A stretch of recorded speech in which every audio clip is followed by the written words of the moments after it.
And hot topics में से एक है। मतलब आपने कई बार इन दोनों को आपस में मिलते हुए देखा होगा फैन एनिमेशंस में। एंड ऑफ कोर्स इसमें कोई डाउट नहीं है कि ये दोनों ही कैरेक्टर्स आपस में काफी ज्यादा रिसेम्बलेंस रखते हैं। मतलब कि ये दोनों ही कैरेक्टर काफी ज्यादा एक जैसे लगते हैं। हाँ वैसे शायद जुजुत्सु काइसन ने नारुतो से इंस्पिरेशन ली है, बट जो चीज डिफरेंट है वो है इन दोनों की पावर्स एंड एबिलिटीज, जिससे डेफिनेटली आप लोगों के दिमाग में ये क्वेश्चन जरूर आता होगा कि एक्चुअली में इन दोनों में सबसे ज्यादा पावरफुल कौन है। अगर दोनों एक दूसरे के साथ बैटल करें, डेथ बैटल करें, तो एक्चुअल में विनर कौन होगा, लास्ट मैन स्टैंडिंग कौन होगा, हताके ककाशी एंड गोजो सातोरू में से ज्यादा ताकतवर कौन है। वेल गाइस, आज मैं इस वीडियो में इसी बात का आंसर देने जा रहा हूँ। तो yes, without wasting any more time let's begin this video. Okay guys, इससे पहले कि हम इस वीडियो को स्टार्ट करें, let's divide this fight into categories. और हाँ, हम कुछ कंडीशंस भी सेट करेंगे। यहाँ पर कैटेगरीज ये है कि हम इन दोनों कैरेक्टर्स के डिफरेंट पावर एंड एबिलिटीज को कंपेयर करेंगे और उनको एक पॉइंट देंगे। देखेंगे लास्ट में कि किसके पास ज्यादा पॉइंट है, मतलब कि किसने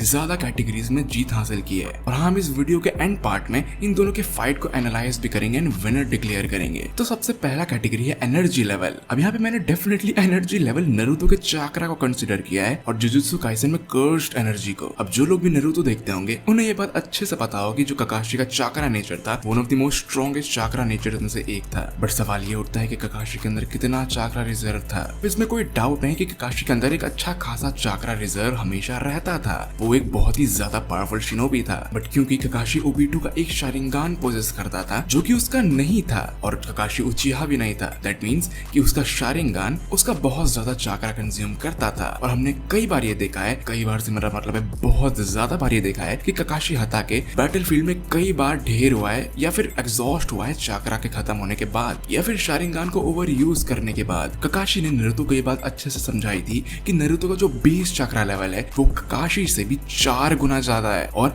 अगर कुरामा का चाक्रा ऐड कर दें तो 100 गुना ज्यादा। इससे ये बात पता चलता है कि ककाशी का एनर्जी लेवल यानी कि चाक्रा रिजर्व बहुत ही ज्यादा एवरेज है, या फिर शायद ज्यादा से ज्यादा अबव एवरेज होगा, जो शारिंगान को इजिली हैंडल कर लेता है कुछ टाइम के लिए सही। But on the other hand Gojo Satoru एक बहुत ही डिफरेंट लेवल का बीइंग है अगर हम एनर्जी को कंसीडर करें, क्योंकि उसके पास है 6 आईज, जिससे वो अपने चाक्रा सॉरी मैं बार बार चाक्रा कह दे रहा हूँ, वो अपने एनर्जी यानी कि कर्स्ड एनर्जी को बहुत ही ज्यादा प्रिसाइज वे में मैनिपुलेट कर सकता है। इसका मतलब ये है कि वो अपने थोड़े से थोड़े एनर्जी को भी बहुत ही ज्यादा एफिशिएंटली यूज कर सकता है। बट क्या उसके पास थोड़ी बहुत एनर्जी है? नहीं, उसके पास इतनी ज्यादा एनर्जी है कि ये बात स्टेट की गई है मांगा में कि उसके एनर्जी का यूज करके पूरे सिटी में रोशनी की जा सकती है। गोजो सातोरू एक बीस्ट है अगर उसके एनर्जी लेवल को कंसीडर किया जाए तो। हाँ, ये कह सकते हैं कि गोजो के पास नारुतो से भी ज्यादा कर्स एनर्जी होगी। तो डेफिनेटली पहला पॉइंट तो गोजो सातोरू को ही मिलेगा। इसके बाद वाला पॉइंट है फिजिकल एंड मेंटल पावर्स। इसके अंदर हम ढेर सारी चीजों को कंसीडर करेंगे, जैसे hand to hand combat, stamina, strength etcetera etcetera. सबसे पहले हम बात करते हैं ककाशी की। ओके, तो ककाशी एक